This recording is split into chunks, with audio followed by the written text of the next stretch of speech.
congratulations. And again, it means a lot with all the information that you guys have shared with me. So I have a couple announcements, and one of the things that I wanted to share with you guys is another source where you guys can check out information about the history of wheeling. So some of you may have come across Jim Thornton's videos on Facebook, Memories of Wheeling, or maybe actually went to his YouTube channel. But he is a very rich resource of wheeling photography and also just some analyzing of what's going on in those photos. And most of his videos are just simply a minute, but you guys can check out wheeling history. And something else that he also does with Bill Herman, and both of these gentlemen are in the audience. Bill, there's Bill and Jim sitting in the back there. So one of the things that they wanted to share with you is keeping history alive. So if you guys have family photos that you're interested in possibly sharing with them for maybe the YouTube channel, where maybe you could, give a little analysis of what's going on in the photo or why it's important to you, or you would just like some information on maybe restoring old photos, feel free to reach out to Jim and Bill. And if you want to, you can take a picture of this slide. Their contact information is on there with their emails and phone numbers. And up front here, I also have flyers, and you guys are more than welcome to grab those at the end. But yeah, if you're interested in advice on restoring photos, the preservation of photos, or you just have photos that you would like to share, this is a great resource to check out. So again, if you're interested, grab one of the flyers or take a picture of the slide there. But I find myself going to Jim's YouTube channel all the time when I'm going to talk about something in class, but I'm looking for like a unique perspective or a unique image of something. I can't tell you how many times I've checked out his page. And in the near future, in the next couple weeks, I'll have a couple students actually picking a photo, and they'll be providing their own analysis of the photo, which will be interesting to hear, what a 16-year-old has to say about a historic photo. So stay tuned for that. And I also wanted to start with a wheeling warm-up. So one of the things that I've been talking about this week in class is the Benwood mine disaster. This happened on April 28th in 1924. And it really puts into perspective what working conditions were like back then and how dangerous a lot of these jobs were. You're looking at a photo of one of the mass funerals that happened from the Benwood mine disaster at Mount Calvary Cemetery. And this is an early photograph of what coal mining was like back then and how dangerous it was. And this was a rainy Monday morning, April 28th, 1924. The 6:30 shift goes into the Benwood mine. And about a half hour later, there's an explosion. And it's believed that it was coal dust and methane gas caused one explosion and then another explosion. And after that, just chaos ensued. People heard the explosion from all around. And then it became the job of how do we get into the mine? How do we figure out what happened? And this is 1924, so this predates any sort of safety standards or measures or rescue teams that would have been available. So there weren't a lot of resources to go in and help these miners. So this is a photograph of a team trying to go in at the entrance to make a rescue effort, and then you can see just a small glimpse of the onlookers that were there to see what had happened. It didn't take very long for them to realize that there were probably going to be no survivors from this disaster. The top photo there is a photo that actually appeared in a Washington, D.C. paper, but again, people gathered around to watch the progress of what was happening. I forget off the top of my head. I think it was 119 men were killed in this mine disaster. So again, imagine, fathers were lost, husbands were lost. There's again a photo of a grieving wife there. There was one woman that was just mentally, so devastated with what happened. She tried to drown herself in the Ohio River, but she was saved. And then sadly, there was another woman who was just one of the onlookers at the mine entrance, and she was struck by a truck and run over, and she died. So not only, did miners perish that day, but also it was just a very hard thing to go throughout the Ohio Valley.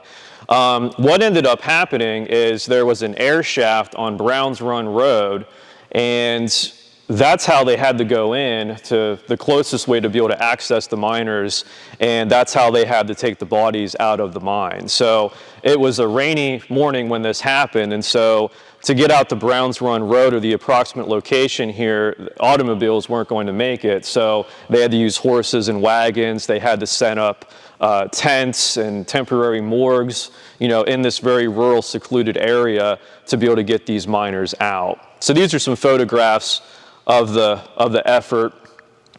And where is Browns Run Road? So I'm not exactly sure where the mine entrance was, but you can see Benwood there along the Ohio River, and then you can see the area that is known as Browns Run Road, where where there was the air shaft. And then again, even to this day, there's still coal mining activity in this area. So here's a newspaper clipping of, I think, the day after.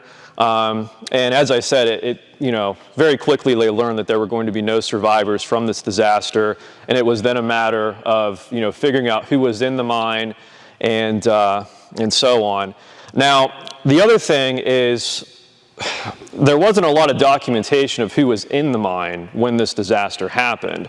So 119 bodies were recovered, but what would happen during the early days of coal mining is a lot of times children would show up to the mine just to maybe work a day, all right, a couple days a week. And so this is one of the boys that showed up. He was a Polish immigrant, and he showed up that day to be a loader, okay, to just work in the mine and go underneath and help load up the coal cars. And he is one of the documented children that did perish on that day. But, we're really not sure how many other, children could have been in the mine because they weren't documented. And so the number could have been a little bit higher than that. But that's one example of someone who was documented. And he was 16 when he was killed on that day. A lot of you guys remember the Cooey Bentz furniture store. That was a furniture store during this time, but it was also a funeral home. And so that was one of the locations where the bodies would have been taken and identified and then prepped for funerals. And then, of course, there's the Cooey Bentz building today. But that's one location that was used. And then again, here's another picture of Mount Calvary Cemetery. And just to give you an idea of how Wheeling really was a melting pot of immigrants, some of the countries represented in this disaster were Poland, Greece, Hungary, Croatia, Serbia, Russia, Ukraine, Lithuania, Slovenia, England, Wales, and Scotland. So imagine just on that day in the mine, those different nationalities represented. And again, just, all the languages that were being spoken and everything. And then most were Roman Catholics, so 71 of the 119 were buried at Mount Calvary Cemetery, and then 26 were buried at Greenwood Cemetery. So there's the photo, and here's an old photo, of course, of the monuments at Mount Calvary Cemetery, and then a current photo of those graves today. So another thing is, again, there were no rescue teams that were really designed to take care of something or help with something like this back then. So the Wheeling Steel Corporation, which this was a mine for the factories of Wheeling Steel, they handed out medals to men who went above and beyond on that day to help out with the relief effort. So there's a photo of some of those men and medals that were handed out to them.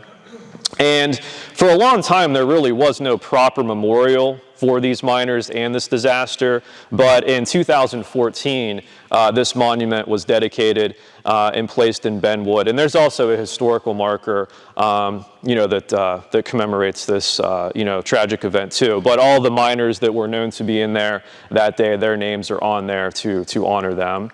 And again, this would just be the fact that I share with my students. But yes, that we know of, 119 were killed, and this was the third worst mine disaster in West Virginia history. So this is an era that all of my students at some point learn about, but to be able to then, in the history of Wheeling, to be able to, provide them with a real example of something that happened and what working conditions were like, and child labor conditions and things along those lines. It really takes that era of history and provides like a local perspective. It makes it a little bit more real for students when they learn about that particular era. So that leads me to my next topic, which is actually going to be Wheeling Park. All right, now the park, not the school, but at the bottom of the hill. And at the last class, I talked about recreation and a little bit about parks and Wheeling Park and Oglebay. But I went home, and then I forgot I had this resource. And so I was like, well, I have to share this, okay? So what I'm going to talk about today is this guy, Charles Welling. I'm not sure when he wrote this, but he wrote his memories of Wheeling Park starting in 1910. And he was 93 when he died in 1997. So he was born in, 1903. And this guy worked for Wheeling Electric. And at some point, probably when he was retired, he sat down and on a typewriter typed up about 5 or 6 pages of his recollections of the park. Now, how did I get this? Believe it or not, like I was buying some antiques off of someone over the phone. I'd call them. They didn't even live in Wheeling anymore. And they mentioned to me, hey, I have this typed up, source about Wheeling Park. Would you be interested? So I said, well, sure. So she mails it to me. And I was like, then I call her back and I say, well, how did you get this? It turns out that this was in an estate sale in California. Someone found it and knew that it was interesting, but didn't know what to do with it. They give it to this woman who then ends up giving it to me. And it's kind of funny how it's traveled around a little bit, but found its way back home. And I'm interested in, of course, Wheeling Park because of Anton Raymond, and he operated it as a beer garden and amusement park. And while I've seen a lot of photos, I've seen some descriptions of it, I've never come across the source quite like this that describes the park. So when I got this, it's kind of funny because he has his address and everything on there that he put on here when he typed this up. And I was like, well, who was this guy? So I looked up his obituary. And if you guys are interested in looking up articles online, it's very easy today with the Ohio County Library. You can go to the library's website, and you can easily, if you search Ohio County Library, old newspapers, you'll find a link that allows you to just search all old newspapers. It's a little tedious sometimes. You have to play around with your searches a little bit. But I was able to find his obituary and learn a little bit more about him. And it really kind of makes this come to life in full circle. So what I was going to do is I was going to read some portions of this to you. And then I'll show you some pictures of the park. I was going to doctor up his description a little bit, but then I thought, no, I don't want to. I want you to hear the words just as he typed them. And it's, again, kind of funny because this is on a typewriter, so he makes some mistakes where you can see he crossed out some things and edited some things on there. But I'm going to kind of go over this with you, and then again, I'll show you some pictures of some of the things that he described. So it starts out, I remember the park starting in 1909 when I was 6 years old. First, by passing it on the old Elm Grove Traction Company, as it was called then. My mother would take some of us to Wheeling on a streetcar. In 1910, I started staying with my grandparents each summer when school was out. They lived in a double house owned by the park. It was located where the bird cage is now. So a lot of you remember the old aviary or bird cage. It had 4 rooms on each side, small rooms, 2 down, 2 up. My Uncle Roy and his wife lived in the other side of the house. Grandpa Welling was a big man, over 6 feet and around 200 pounds. He worked for the street railway, which at this time was owned by the park. Now this is interesting. His job was to sweep out dirt on all the curves and switches so the cars would not jump the track. To do this, he would ride a car from one place to the next all along the line. He had what they called a barn broom with a chisel attached to the handle to loosen dirt in the rail flanges. He worked 6 days a week, and the only time I would see him was when I had dinner with them, which was an evening meal we called supper. He never talked much. He would eat, and he would go to his room and read the paper. So again, amazing, like when you think about the streetcar line and then all the jobs that would have went along with that. Grandma was a little person not much over 5 feet tall. I loved her very much. At that time, there were fruit trees scattered throughout the park. Her and I would gather apples and pears in the fall after the park closed, which would be the last day on Labor Day. They had 2 adult children living at home.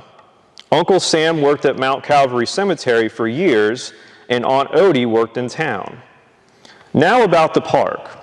It was surrounded by a whiteboard fence over 8 feet tall. The entrance for people was where it is now, with a ticket booth and an arched entry with Wheeling Park on it. The streetcars would go all the way to the White Palace by going up what is now Exit Road. It was called Krieger's Lane as it was right-of-way for a farm on a hill where Sonneborn Shelter is now. The lane also was used for horse and buggy entrance, and there were shelters for horses too. The auto entrance used now was for tradesmen use with a large gate on it.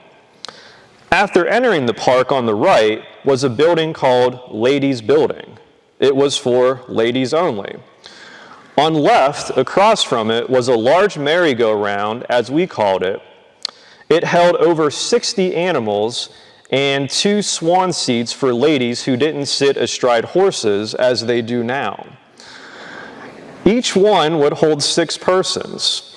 It had a large automatic music machine which played about 6 pieces over and over. It also had an arm along the side which held iron rings that you could pull out with your fingers when it went around. It would hold about 50 rings, and each ride there were 2 brass rings. If you got one, it was good for a free ride. Everyone who worked in the park knew me, and I rode all the rides free. I also put the rings in for them. At that time, my relations all worked for the company, and during summer, 3 cousins sold tickets and ran rides. Next to the merry-go-round was a ride we called Shoot the Chutes. Where Grandma lived, there was a lake not as large as now. The ride had 2 tracks up an incline, one to come down, one to go up. They had 6 wooden boats which held 12 people. At the foot of the incline, you got on a boat and an endless chain would take the boat to the top. You went up sitting backwards, and at the top, men pushed the boat to the other side and started it down. This chute had running water and it pumped up from the lake. Boats had a raised curved bow on them, and when you hit the water, spray would fly all over you. When busy, us boys would ride the front standing up and tell all to lean to the left, which would bring the boat into the wharf faster. A man with a long pole would catch boats and guide them to where boarded when full and push them to chain, which would take them back for another trip. The next ride was Circle Swing. It was a tall iron tower which had 6 arms extending out from the top about 15 feet and had cables from which 6 cars were suspended. Each car would hold 8 people, a large circular platform around a tower. When the ride was stopped, you could get in cars which cleared the platform 2 feet. It wasn't easy to get in them, and ladies and older people had to be helped in. It was run by an electric motor with the control same as used then on streetcars. All rides were run off 550 volts direct current, same as streetcars. When running, it gained speed, and cars would go about 20 feet in a circle around. At that time, large trees were on the lake, and it kept the branches trimmed as cars hit them. My cousin ran this for a good many years, more about him later. So I'll show you like a drawing of this in a little bit, but basically it was just this thing that spun around, and the faster it went, it raised up a little bit. The next amusement places were 2 small booths that were called Japanese bowling alleys, where you rolled balls which would fall into numbered cups, which determined your prize. I remember when the park was to open, which was always on Memorial Day, the 30th of May. Large wicker-like containers would arrive from overseas with all kinds of glass and novelty items packed into a kind of grass to protect them from breaking. I never got to know the ones who ran this booth, as they were a mystery to us being foreigners. The next place was the ice cream parlor, a fairly large building. It had tables and chairs for serving people. Also, the building was the ice house. The lake was in the back of all places mentioned so far. And in the winter, they would cut blocks of ice from it, pull them up, and store them in the bottom of this building. They would place a layer of ice and then a layer of sawdust until it was filled. Then ice would be used all summer for beer coolers and to make homemade ice cream. A Mr. Steve Dawson and his family ran the ice cream parlor for years.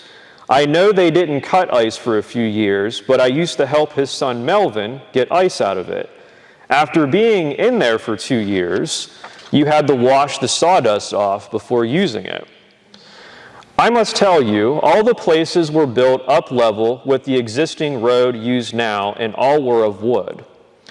I slept upstairs at my grandparents' home, and my windows faced the circle swing, and I could see it go around and hear the old merry-go-round music.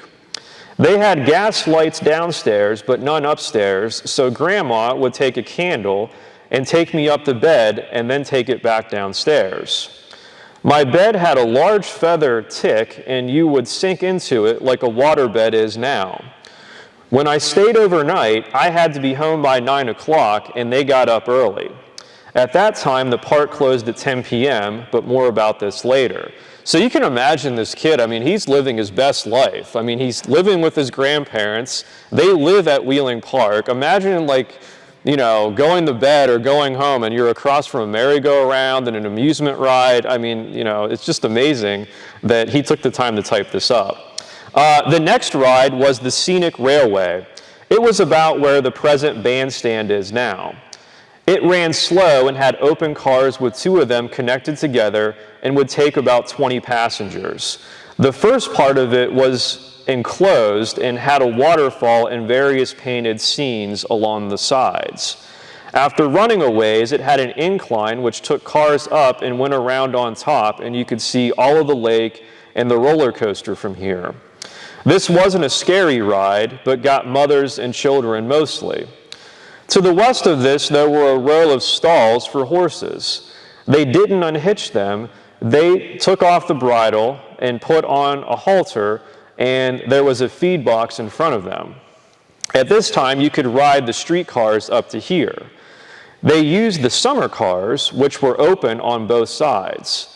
It didn't require turning the cars around. They just flipped the backs over, and the cars had controls on both ends. The trolley could be reversed by holding a long rope and turning it the opposite way. In the winter, they stored these cars on this track, and they had canvas curtains that could be put down on both sides. I used to play in them in the fall, so even when the park is closed, this kid had full access to it when he was with his grandparents, and he would just play on the streetcars that were being stored. The trolley fare was only a nickel up to World War I, when it was raised to 10 cents. Entry to the park was free for years, and around 1918 they started to charge 10 cents. The next ride was the roller coaster. It took up about all of what is now the parking lot. It was roofed over where you entered it and had 3 large cars.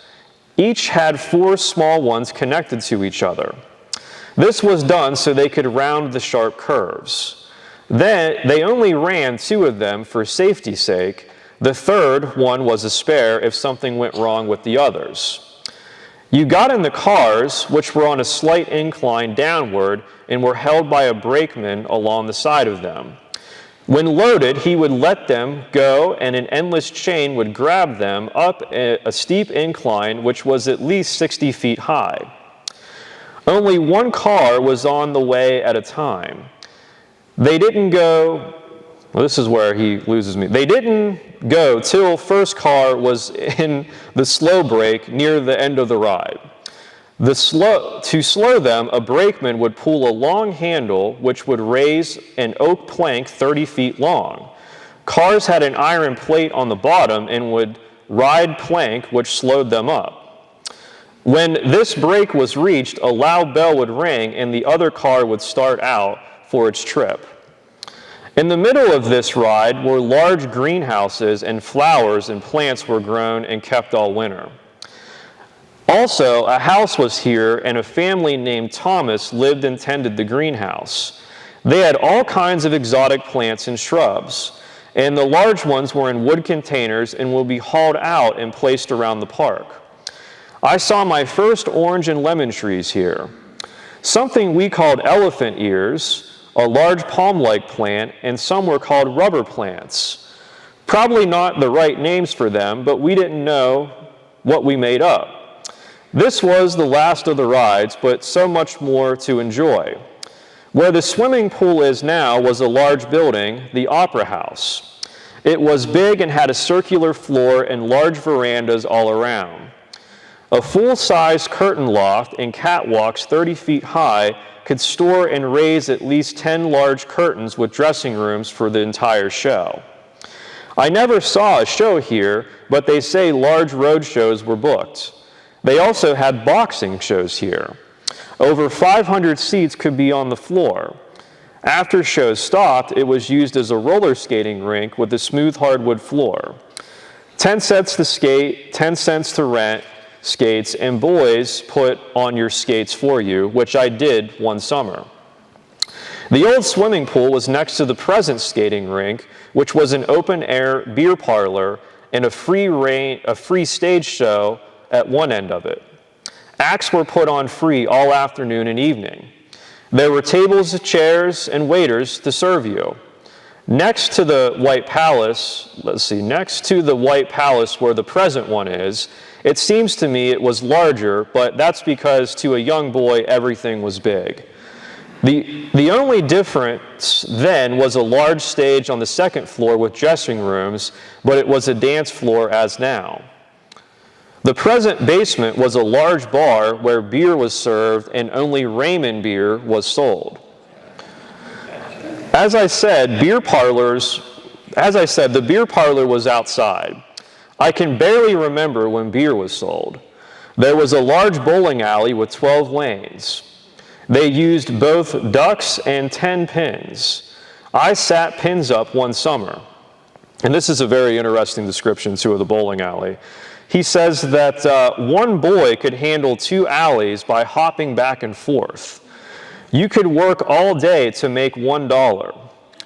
Each game cost 10 cents. You only got 2.5 cents a game and had to trust the manager for that as he put your name on the score sheets when counted up at the end of the day.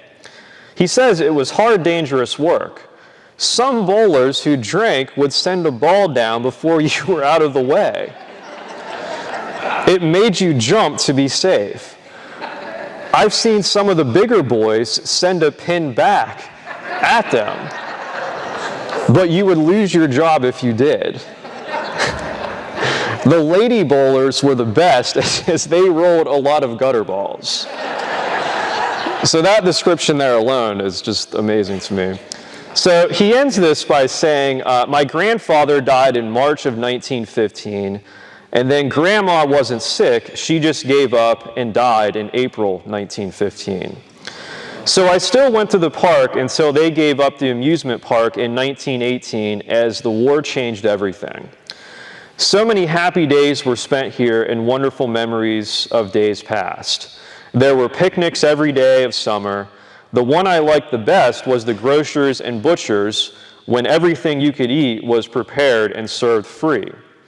At one time, you could rent a horse and buggy and drive around the park on a private road around the hill, and there were also pony rides. He says, I have seen crowds, at least 5,000 people at the park on Sundays and holidays. I wonder where some of the pictures of the park are now. It seems a lot of people had the old box cameras and surely took pictures of the park. I never had one of my own until I was 20. One time I remember well is the park closed, as I said, at 10, and as all employees of the rides, they never actually got to ride them, okay? So every night after the park closed, one of his cousins would just start up all the rides, and he says, no broken bones, but in the excitement, they forgot that the other second car was also launched on the track, and there was no brakeman, and that one crashed into the first car. And he said after that, they didn't open up the park after hours anymore. He says, my two girl cousins sold tickets and got $2 a day from noon till 10 p.m. during the summer months. And this is his last little story. This same cousin who ran the circle swing when the park closed then went to work for the streetcar company, which at that time ran to Morgan's at the state line. He had the run from Elm Grove to the state line. Only one man ran the car back then. He says, in the evening, I used to ride out with him. On his last trip for the evening, on last trip, he and I and one passenger left Morgan's, and it was all downgrade. He started the car up and came back and sat down and started talking to us. I said, Ed, what about the crossing of Route 40? And he said, no dumb farmer would be out then, and away to Valley Grove we went. And he describes that he, so before he went up front to see if any passengers were waiting to ride the car, so he did at least do that to see if anyone was at one of the stops, but he just let the car go and wasn't worried about National Road. But again, back then, there wasn't a lot of traffic. Now, this is also kind of funny. He says he was taken off as a motorman for running too fast around Bow Street, and this is his last sentence. He just says he liked to go fast. So this description, again, I mean, to me, it's like solid gold when trying to describe, a place like Wheeling Park. It's a great example of a primary source to share with my students. And it's also something that I've shared with them to say, like, hey, if you have a relative that has a story, document it. Today they can take out their cell phone and record it, or take a video of this person talking, and just have them record, little memories like this, because, those are valuable, and it's just kind of fun to remember. So here are some of the things that he talked about. So I wish there was a picture of that house, and there might be one out there somewhere. But this is, of course, the bird cage that a lot of us remember, and here's an actual photograph of it. And this is a bird's eye view of Wheeling Park, and I drive through the park every single day, and it's hard to imagine that all of this was where we're driving through.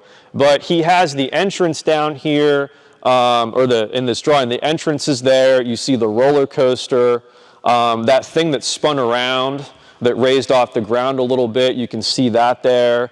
There's some of the buildings that he described. And this little bird's eye view, it appeared in the newspaper probably in the late 1800s, early 1900s, so it was a little bit before his recollections. But that's one image of some of the things that were there. Some of those wooden buildings that he describes, I'm not really sure what these ones were, but it says a view in Wheeling Park. And this does say some kind of gallery right here. And then this is the chutes that he was referring to. So this is a popular image that exists, a postcard image that exists of that. But again, when you hear his description of the chains moving and, you see the boats here, it really makes all of that come to life. And then here's another image of Chute the Chutes. And here is the original White Palace, which was, back then just open air. And then, he describes that opera house, and I don't think I've really seen any images of that, but there was also a casino on the grounds where there was, I don't know if it would have been like an early form of slot machines or maybe table games or some form of gambling would have went on here.